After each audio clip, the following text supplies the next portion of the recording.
Conocemos la gran capacidad comunicativa del sacerdote misionero de la Fraternidad Verbum Dei, Vicente Esplugas Ferrero, valenciano, que actualmente pues trabaja pastoralmente en la Parroquia de las Américas de Madrid.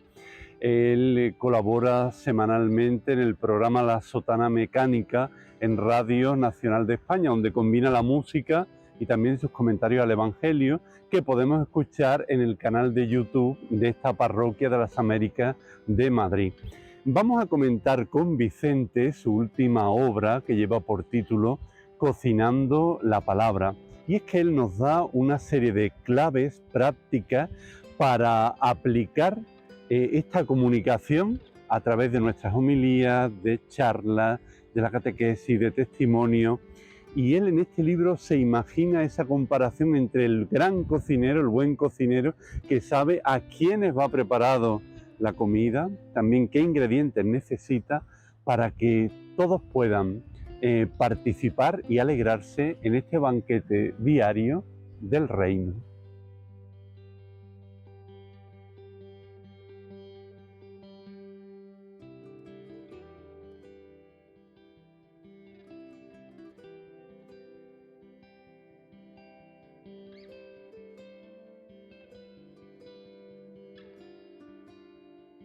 Qué alegría contar con nosotros en Cruzando Fronteras con Vicente Esplugues, al que le damos una bienvenida muy cordial. Hola Vicente, ¿qué tal estás? Hola, Fernando, muy buenos días. Pues muy bien y muy contento de estar dialogando contigo. Estupendo. Claro, en la conversación de hoy, en torno a tu libro, Cocinando la Palabra, yo creo que va a ser una conversación que va a tener diferentes elementos gastronómicos, espirituales, de diálogo. Pero antes de comenzar, preséntate tú brevemente, si te parece.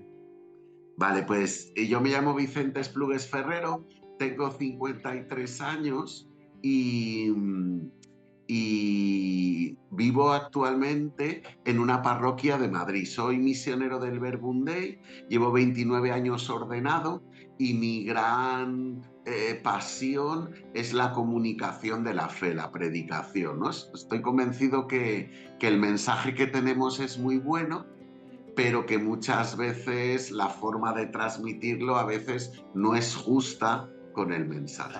Multiplicación de los panes, momento gozoso, ha habido triunfo, ha habido éxito, 5.000 hombres comieron, sin contar mujeres ni niños, es como para recrearte ahí. Y Jesús, con un comportamiento muy extraño, en vez de hacerse fotos con la gente, si esto hubiera sido hoy en día, la multiplicación de los panes, yo me imagino a Pedro así, al lado de la gente, con las sobras, enseñando los pescados, ¿no? Cuando como el generalísimo pillaba atunes, no sé dónde. O sea, retrataríamos, inmortalizaríamos el éxito. Porque es lo que estamos deseando todos, tener nuestro minuto de gloria y señalarnos el escudo como los futbolistas, ¿no?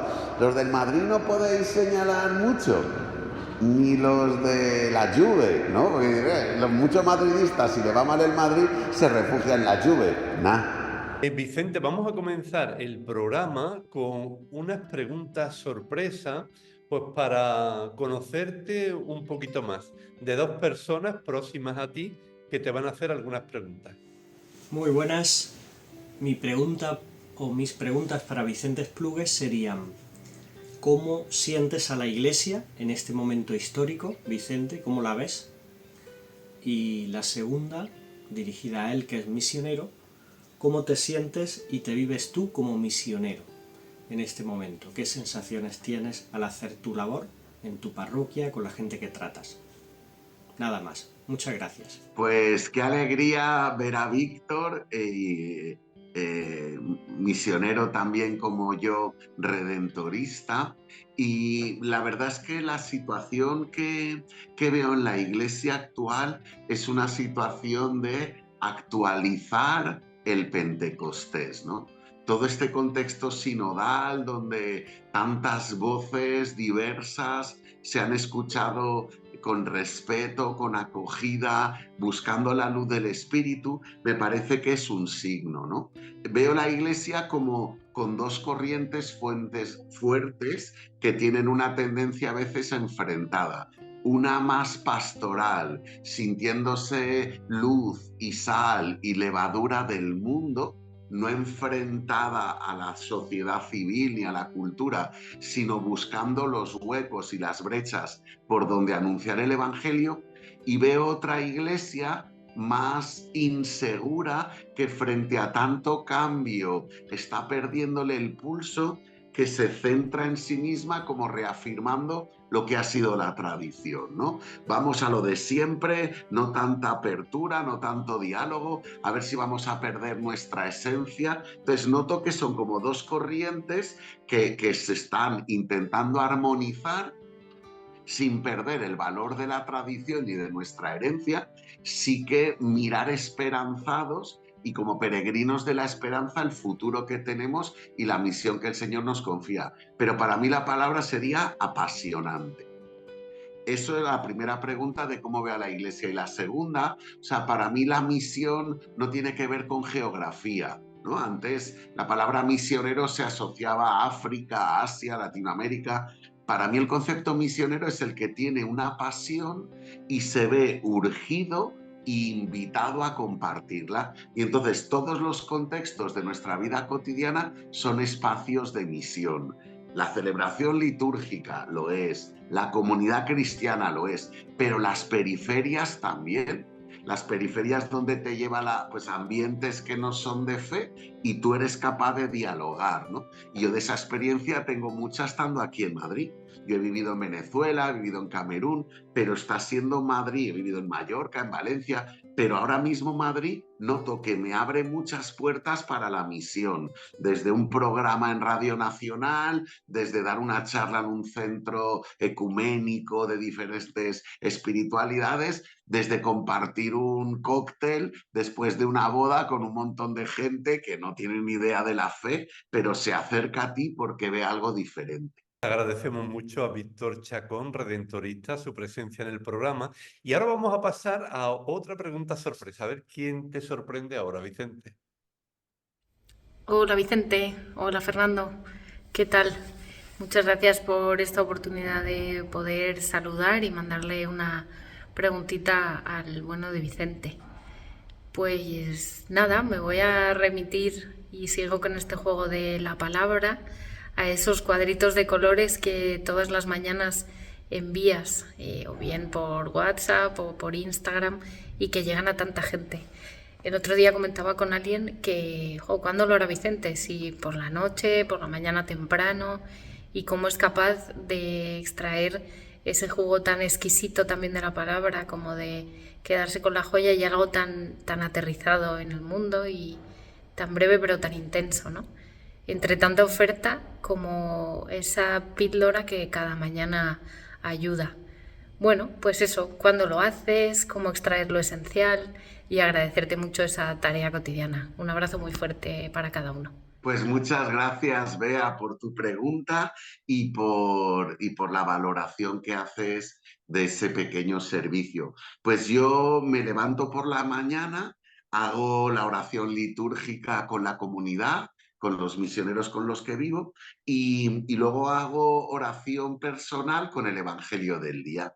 Y fruto de esa oración, lo sintetizo en lo que yo le llamo el cuadradito, ¿no? Que es una reflexión, yo no sé, tendrá 6 o 7 frases muy pequeñitas y es como justo lo que decía Bea, ¿no? Una pildorita de fe para gente que a lo mejor lee el Evangelio y no sabe muy bien dónde centrarlo y dónde conectarlo con la propia vida, pues yo le facilito ese impulso para que luego haga su oración personal, ¿no? Y la verdad es que es muy chulo. Yo, como sabes, no soy muy de editar ni de aplicaciones, no tengo ni idea. Entonces lo hago muy rudimentario y sale mi nombre no porque lo quiera firmar, sino porque es el recurso que he encontrado para poderlo hacer ágil, ¿no? Y la verdad es que parece ahí una marca publicitaria, Vicente Esplugues, pero no es mi intención es que la palabra se acerque a la vida. Pues agradecemos mucho a nuestra hermana Bea García, su presencia también en el programa. Y bueno, vamos a ir entrando ya en este libro, Cocinando la Palabra. editado por PPC. A mí la primera pregunta que me gustaría hacerte es que tú eres especialista en cocina, te gusta mucho la cocina, andas entre pucheros, o ¿cómo es tu relación con la cocina? Pues yo sí que aprendí a cocinar por necesidad desde pequeñito y entonces sí que disfruto y soy un buen disfrutón, ¿no? Sería la palabra. Me gusta comer, me gusta cocinar, me gustan los procesos, pero no es que nunca haya tenido ninguna inquietud como de formarme o de ir a clases de cocina. Sí que en la pandemia, por ejemplo, visitaba muchas recetas que aparecían para poder cocinar aquí en la comunidad con un poco de gracia. Y la providencia hizo que conociera una chef, se llama Bea Garayzábal y es una chef que tiene pues muchos seguidores, ¿no? Y ella cocina pero de forma didáctica y pedagógica. A ella le gusta cocinar, pero sobre todo le gusta facilitar que otros disfruten. Entonces ella es profesora de cocina, fue directora de la Escuela de Cocina Telva, bueno, ahora está en otra academia impartiendo clases y nos conocimos aquí en la parroquia por estos caminos del Señor donde le ayudó la forma como yo tenía de predicar y de aproximar el Evangelio y me invitó a alguna clase de cocina. Y entonces para mí fue como el descubrimiento de, con el mismo cariño con el que se prepara el alimento físico que nutre, que alimenta, que se convierte en fiesta, nosotros los agentes de pastoral, sacerdotes, catequistas, profesores de reli, también tendríamos que preparar con el mismo cariño y la misma dedicación lo que compartimos. Entonces, el libro lo que pretende ser es eh, una guía práctica de cómo abordar la palabra de Dios para convertirla en algo digerible, interesante y sabroso para quien nos escucha. Y dices tú en el libro, o uno de los objetivos sería predicar con voz de pastor, pero al mismo tiempo también con voz de madre, ¿no?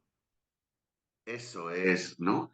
Por eso la imagen de cocinar tiene tanto de evocación a nuestras madres o a nuestras abuelas, ¿no? Sí que la cocina, los grandes chefs son hombres, ¿no? Los del David Diverso, el Ferran Adrià, el no sé qué Costa, bueno, hay un mogollón de chefs buenísimos, pero en lo cotidiano muchas veces quienes han cocinado han sido las mujeres, ¿no? Y entonces a mí sí que me parece que el pastor, como decía el Papa Francisco, tiene que oler a oveja, tiene que conocer lo que es la vida ordinaria, cotidiana, los problemas, los cansancios, gaudium et spes, los gozos y las esperanzas, los sufrimientos y las tristezas.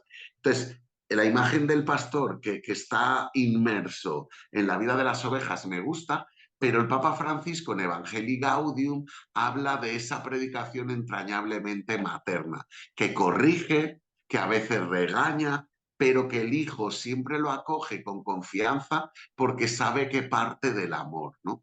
Me da un miedo muy grande cuando moralizamos a nuestras comunidades, cuando les dirigimos las conciencias, pero no captan amor en lo que les decimos, sino captan entrega de vida. Y eso en una madre sí que se capta. Y me ha parecido también muy original el diseño de los capítulos, Vicente. ¿Cómo se te ocurrió este nombre y esta estructura del libro? Eso sí que tiene que ver mucho con la chef, con Bea, porque nos juntamos una mañana tomando un café y le dije, por favor, dime cuál es el proceso que tú tienes para poder cocinar a muchos. Y entonces ella me fue dando, pues, a ver, ¿cuánta hambre tenéis? ¿Qué tengo en la despensa? ¿Cuáles son los recipientes o la maquinaria? Las tools, las herramientas que necesito, que tengo que ir a comprar, ¿no? Y me pareció tan identificable con nuestro trabajo como evangelizadores que por eso salió esa estructura. Pues si te parece, vamos a ir repasando cada uno de los capítulos, porque yo creo que tienen mucha enjundia. El primero, ¿tenéis hambre o comemos por rutina e inercia? Es decir, fijarnos bien en la situación de los oyentes. Sí, para mí la clave que veo en la predicación y en la homilética de la iglesia parte de una observación real de a quién le hablo, ¿no? Creo que en otras épocas de la historia, cuando éramos mayoritarios y cuando todo el mundo venía sin tener que hacer ninguna oferta, podíamos dar café con leche para todo el mundo, ¿no? Sería como todo el mundo el mismo menú. Hoy en día, con la diversidad cultural, uno necesita con lactosa, sin gluten, intolerante a no sé qué, a la fructosa, el otro es abstemio, el otro le encanta el alcohol. O sea, hay tanta variedad de experiencias humanas que el predicador no puede tirar de generalidades. No puede ser, os digo el credo y ya está, sino que hay que hacer una labor concreta de cocinar y de aproximar mi predicación a las necesidades que conozco. Y eso me obliga a aproximarme, a hacerme prójimo de la comunidad. No es lo mismo hablar a unas religiosas de clausura con 80 años que hablar a unos jóvenes de confirmación de 16 y mi discurso no vale. O sea, creo que no hay predicaciones generalistas que valgan en cualquier contexto, porque entonces notas que es alimento precocinado, ¿no? Volviendo al símil, ¿no? O sea, yo cojo una lasaña que está congelada, la meto en el microondas y la reparto. Ahí comes, pero no te llegan los matices. O sea, comes por rutina y por necesidad. En cambio, convertir el momento de comer en un banquete, la referencia al banquete del reino, hacer que un gesto cotidiano como comer se convierta en fiesta, eso depende mucho del amor previo del que anuncia y del que lo prepara todo, ¿no? Vamos a ver también qué es lo que tenemos en la despensa, es decir, los recursos, aquello que necesitamos para la predicación y también para la cocina. Exacto. O sea, hay un curso que da Bea Justo que se llama Cocina de Subsistencia o de los recursos que ya tengo, ¿no? O sea, a veces mirando lo que ya hay me da claves para cocinar, ¿no? Y lo que ya hay es, por ejemplo, la valoración del esfuerzo diario que hace la gente de nuestras comunidades, ¿no? Sabemos el problema de la vivienda, sabemos el problema de la educación, sabemos los conflictos de la adolescencia. O sea, ¿cómo voy yo a regañar a mi comunidad, que a veces es el tono de muchas de nuestras predicaciones, cuando ya hay en ellos y en su vida cotidiana entrega, servicio, paciencia, todas las características de 1 Corintios 13, yo las veo en la gente con la que vivo, con los laicos, con las madres, con las abuelas. Entonces, a veces que tengo en la despensa simplemente es iluminar desde la fe la vida que ya llevamos. O sea que a veces también la fe la convertimos como en una oferta cuando seamos santos, cuando nos liberemos de nuestras adicciones, cuando te confieses, cuando... Y uno dice, ya, o sea, ya el Señor está en nuestras vidas. Pues si Dios me regala mayor grado de santidad, bendito sea Él, pero ya su amor hacia mí no tiene ninguna duda y hacia la comunidad tampoco, ¿no? Entonces, a veces sí que hay que ir a comprar, por ejemplo, si te piden, a veces te encomiendan el servicio de una predicación con un tema muy concreto, ¿no? Yo qué sé, hace poco participé en un congreso de cursillistas y me pedían análisis de la cultura actual y brechas para la evangelización. Pues ahí tienes que ir a comprar, ¿no? Y a lo mejor vas a una librería o lees artículos en internet que te sirvan de inspiración, ¿no? O sea que a veces no tengo yo los recursos y los pido y los acojo de hermanos y hermanas que lo han trabajado antes que yo. Uno de los elementos de la materia prima sería, claro, la experiencia de fe, el encuentro con Jesús. Y muchas veces, y haces tú esto hincapié en el libro también, en los círculos, sobre todo no católicos, lo que se encuentran en ocasiones es que no transmitimos los creyentes esa experiencia de fe, ¿no? Sí, o que creemos que los demás saben lo que es, ¿no? O sea, lo de dar por supuesto, como venimos de una cultura eminentemente católica, nos parece que las palabras son acogidas por todo el mundo igual, ¿no? O sea, saben lo que significa encuentro con Dios, saben lo que significa fe, saben lo que significa salvación, redención, pero yo tenía un profe que decía, si ahora dices la palabra Calcedonia, en la cabeza de la gente no es el sínodo, el concilio de Calcedonia, piensan en una tienda de lencería. O si usas la palabra justificación, piensan en un texto de Word de poner todos los márgenes iguales, ¿no? O sea que a veces el lenguaje queda desfasado. Entonces, a mí hablar de mi experiencia personal de encuentro con Dios, no de cuando tenía 18 años, sino de hoy en la oración o de ayer en la celebración dominical, o sea, me parece que las referencias tienen que ser frescas.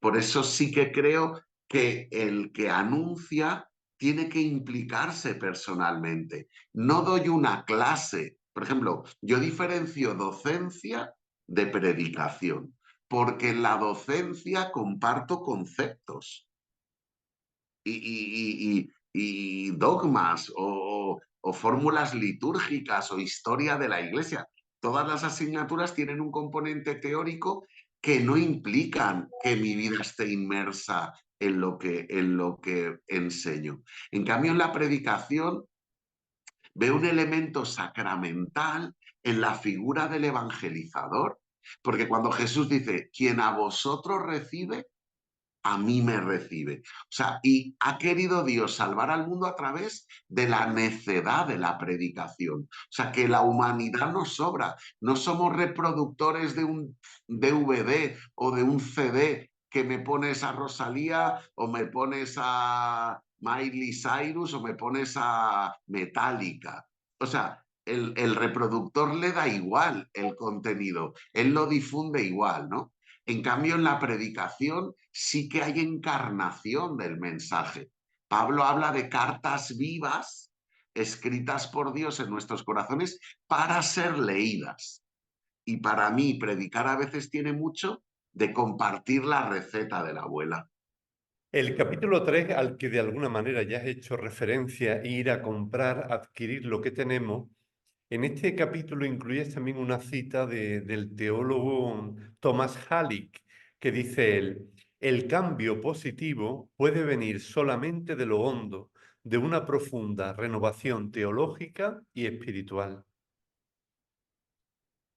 Eso yo noto que el cambio de época o el cambio cultural que estamos viviendo pide más testigos que maestros, ¿no? O sea, cuando hace uno un análisis pastoral de qué movimientos logran atraer y convocar a gente de hoy, ves que el componente emocional y testimonial es clarísimo, ¿no? Se están difundiendo muchos retiros donde el contenido son experiencias concretas de hombres y mujeres que les ha pasado esto, les ha pasado en este sitio, a esta hora, vivieron esto con esta gente, ¿no? O sea, creo que un peligro nuestro es la abstracción. Si ya la teología usa palabras muy abstractas, prosopon, metanoia, las peregrinaciones intratrinitarias, o sea, la perijóresis, o sea, tenemos unas palabras muy alejadas de lo real. Creo que lo que nos hace más creíbles es la aproximación a lo concreto. ¿Dónde? ¿Cuándo? ¿Qué calor hacía? ¿Qué colores eran? Y esa concreción en nuestra predicación no la usamos y Jesús sí. Piensa en las parábolas de Jesús. Eran todas con un escenario visible, una red llena de peces, de muchas especies. Hay buenos y malos, la semilla que cae en la tierra. y puedes ver la tierra y puedes ver la semilla. Nosotros a veces pecamos mucho de abstracción. Hablas también de la necesidad de activar el deseo y el apetito. Y aquí una pregunta. ¿Queremos alimentar el cuerpo o queremos llenar de exuberancia los sentidos de los comensales? Yo creo que la doble función. O sea, hay un alimento que me sirve para el día a día, pero la estética y la belleza también nos hablan de Dios. O sea, la belleza salvará al mundo. Una frase que dijo alguien, ¿no? No sé quién. Pero si puedes, nosotros comemos por los ojos. Piensa en las cartas de los restaurantes o en las fotos de plato combinado. La foto es espectacular, o las hamburguesas pues hechas de franquicias, ¿no? Luego la realidad no se parece a la foto nunca. En la foto la hamburguesa tiene 3 centímetros y luego la que te dan es de 800 de milímetros, ¿no? O sea, pero sí que los ojos, y lo mismo pasa con la palabra. Si la embellecemos, si usamos imágenes sugerentes, se activan otras cosas, ¿no? Yo vivo la convicción de que no hablamos a las mentes, hablamos a la persona integral. Y eso significa mente, corazón, afecto, voluntad. Entonces, cuanto a nuestra predicación, más claves de, en más puntos puede incidir, ¿no? Si les pido a los oyentes que hagan el esfuerzo de hacer síntesis de lo que yo he dicho, pues a veces no lo hacen. Pero si tú aproximas, ¿no?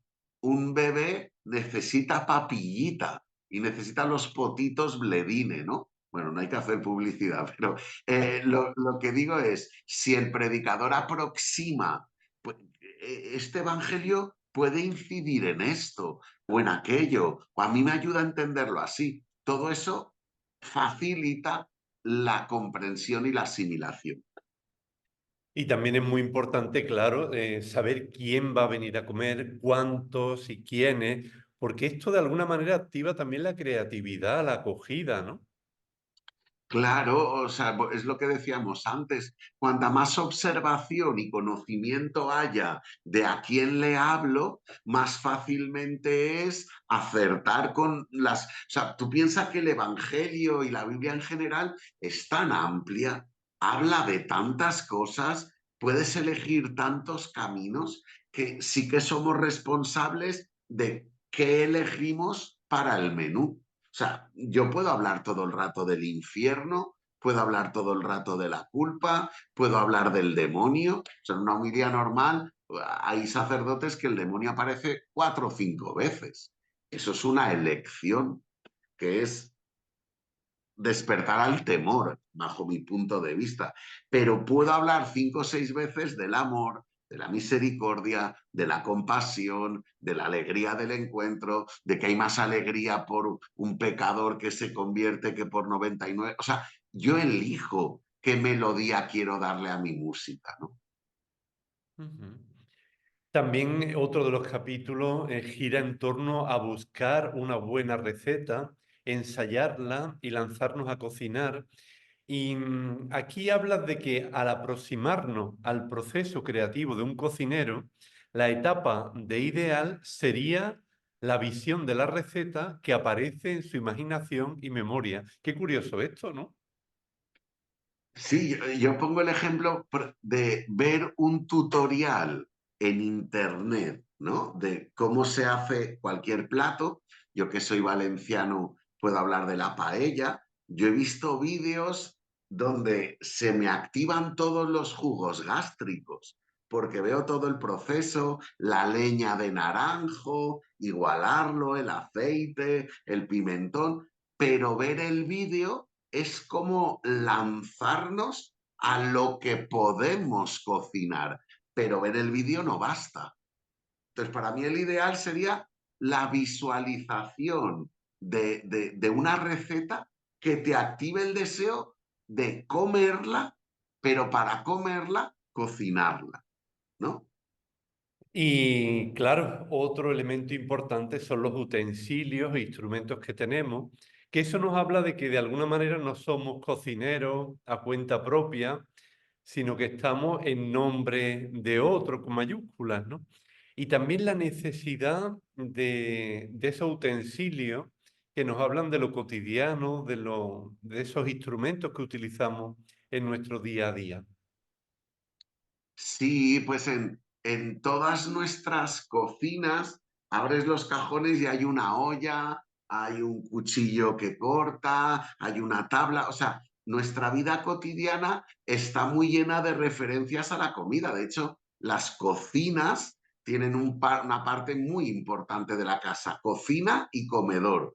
Creo que en las viviendas actuales son el 50% del resto de la casa, que es el salón y las habitaciones y los baños, ¿no? Entonces, sí que es verdad que mucha de nuestra vida gira en torno al hecho biológico de comer. Y entonces me sugiere que espiritualmente no le damos esa importancia. O sea, una comunidad cristiana que solo se alimenta los domingos en la misa dominical, me parece que forzosamente tiene que estar anémica. O sea, porque el resto de los 6 días de la semana sigo recibiendo informaciones y palabras y estrategias. Y entonces me invadirá el consumo o la polarización política o la radicalización ideológica, ¿no? O me vado con series de Netflix, fútbol, o sea, contenidos durante toda la semana llegan a nosotros. Como no me alimenten la vida eterna y la vida interior y la vida espiritual, me nutro de lo material. Y sí que creo que rivaliza, ¿no? Cuando Jesús dice, no se puede servir a dos señores, porque uno te atraerá más que el otro, ¿no? Entonces yo sí que creo que el cuidado de nuestra fe parte por comer cada día. Y eso no significa comulgar todos los días. Pues habrá gente que tenga tiempo y facilidad, y hay parroquias donde no hay misa a diario por falta de sacerdotes o por lo que sea. Pero eso no significa que la palabra no me sirva para alimentarme, o la lectura espiritual, o las conversaciones en el espíritu, mi comunidad de fe, mi acompañamiento espiritual, mi podcast de una charla que dio no sé quién. O sea que si no alimentamos el deseo, estamos desnutridos y sin fuerzas para vivir en la fe. Creo también, tanto en la cocina como en las homilías, es muy importante el saber rectificar sobre la marcha y la espontaneidad. Hay cocineros que son capaces de cocinar cualquier plato en cualquier circunstancia con lo que tienen, y otros pues, que necesitan que esté todo más seguro. Eso pasa también en los esquemas de las homilías, ¿no?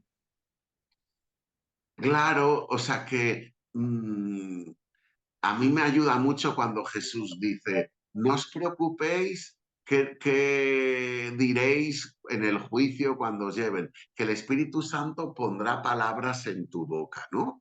No preparéis la defensa, el Espíritu Santo os hablará. Yo en eso creo, pero también creo que no evita toda la carga de preparación remota, ¿no? O sea, que el arte tiene mucho de trabajo. Y si uno ve lo que tardaron los grandes artistas en culminar sus obras o lo que se tarda en grabar una buena canción, me parece que también hay que invertir tiempo en la comunicación de la fe, ¿no? Y ahí incido directamente en los ministros ordenados, ¿no? O sea, que el ministerio de la palabra es una responsabilidad y somos, en teoría, expertos, ¿no? Nos hemos capacitado intelectualmente y teológicamente para saber ser buenos comunicadores. Y creo que se valora más la comunicación en ámbitos extraeclesiales que dentro de la iglesia. O sea, yo no sé si en los seminarios está tan implantada una asignatura como homilética o como retórica. En la antigüedad sí, pero ahora es cada uno sálvese quien pueda, ¿no? Y pienso que es una pena porque hay en el mundo civil cursos de storytelling, de narrativa, Vas a escuelas donde te enseñan a hablar en público, te graban en vídeo, te detectan las muletillas, te mejoran el lenguaje corporal. El mundo de la política está lleno de persuasores de ideologías, lo comercial. Y nosotros en la iglesia creo que nos hemos quedado atrás. Que yo en muchos casos veo hermanos que vuelven a leer el Evangelio. Hoy Jesús camina, pues si lo acabamos de proclamar, ¿no? Pero no buscan una incidencia en la vida de la gente, sino volver a decir lo que ya han leído en el Evangelio. Que, pues, para eso ya lo oigo yo o lo leo yo. Bueno, no es una crítica mordaz, pero sí que hay que ver cuánto tiempo le dedicamos o cuántas veces hablamos saliendo al paso, ¿no? 4 ideas de algo que leí o me bajo en internet o chat GPT, pero eso no evita tu trabajo personal, ¿no? Yo digo una frase que es de mi fundador, de Jaime Bonet, que él dice, no transmitimos lo que decimos, sino lo que profundamente oramos y vivimos, ¿no? O sea, que la gente oye unas palabras, pero su incidencia en el espíritu y cuando dice me ha llegado mucho, no es lo he entendido, es me ha afectado. Y creo que nuestra misión es afectar. Ujú. Antes hablabas también de que comemos por los ojos y hay un capítulo precisamente dedicado se llama emplatar, la presentación del alimento. Qué importante que la homilía, que el alimento esté bien presentado, ¿no? Como parte de algo mucho más amplio que es toda la liturgia. O sea, yo creo que ahí la Iglesia sí que podemos enorgullecernos de haber cuidado mucho el emplatamiento de la fe, ¿no? O sea, toda la arquitectura religiosa es un canto a la exuberancia. O sea, ¿qué necesidad había de levantar torres tan altas? Tú piensas en la catedral de Milán, la de Burgos, la de León, la Sagrada Familia. O sea, podíamos juntarnos en una nave industrial con techo de uralita y bloques de hormigón, ¿no? Y ya está, es funcional, pero la estética comunica. Y cuando tú caminas por el transepto de una catedral y ves la piedra, yo he vivido en Palma de Mallorca y yo cada vez que entraba en la catedral me sumergía en otro momento espiritual. Gaudí, con la lámpara que cubre el presbiterio, las vidrieras que dan una luz tenue. O sea, todo eso es estética, no hablemos de la música sacra, ¿no? Y la cantidad de inversiones en que los órganos, el incienso, es toda sensitiva nuestra liturgia vivida bien. Y coincide con la primera carta de Juan, lo que nuestros ojos vieron, lo que palparon nuestras manos, lo que hemos oído, ver, palpar, oler, saborear, todo eso envuelve la vida en otro ambiente. Pues igual que en la gastronomía, te presentan ahí algo gratinado, calentito, con el queso fundido y se te caen los anillos de lo bueno que está. Lo mismo nuestra liturgia tendría que salir de la rutinización o de la banalización y volver a redescubrir la belleza de lo que celebramos. Ha habido también un capítulo que me ha gustado mucho, es el de a la mesa, a comer, disfrutar de predicar, porque normalmente no se habla de disfrutar de predicar, sino bueno, que hay que predicar y hay que preparar bien la homilía y todo el reto que supone, pero yo creo que el objetivo ciertamente sería disfrutarla, ¿no? Yo creo que sí, siempre cuesta. O sea, yo muchas veces le digo a mi comunidad que a mí predicar no me gusta.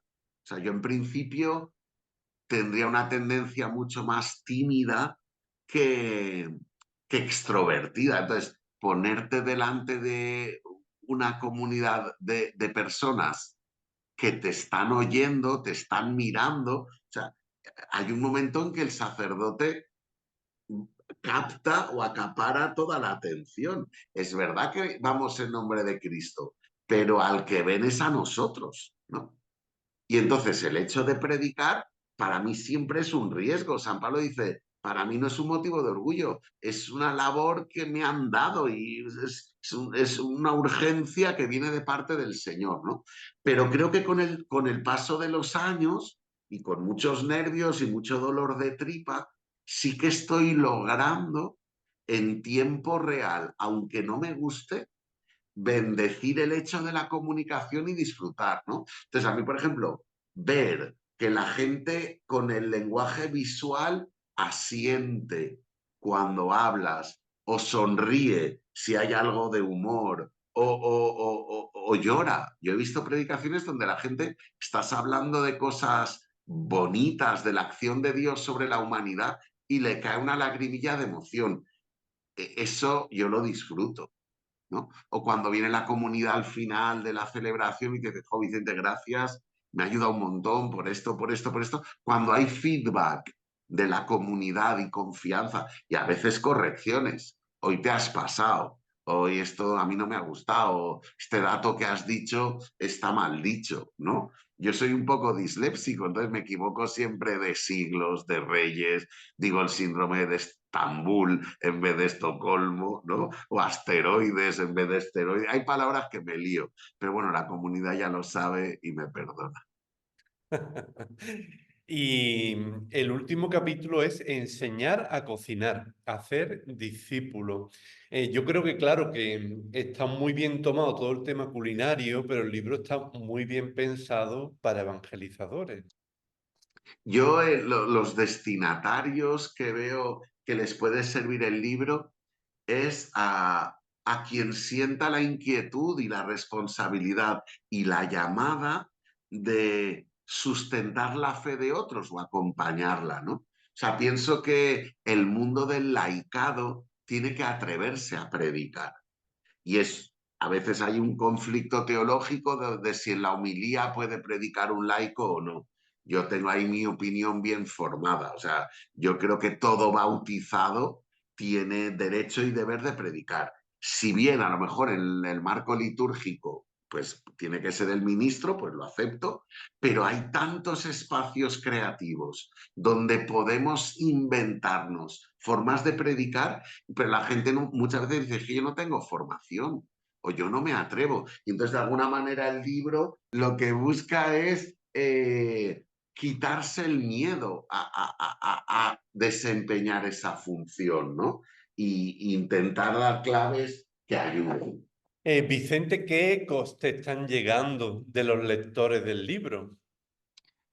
O sea, muchos son cercanos de aquí de la parroquia, ¿no? Y entonces me dicen, oh, pues me ha gustado un montón, o me ha encantado cómo, lo mismo que tú, ¿no? Cómo hilas ese mundo más gastronómico con el pastoral, ¿no?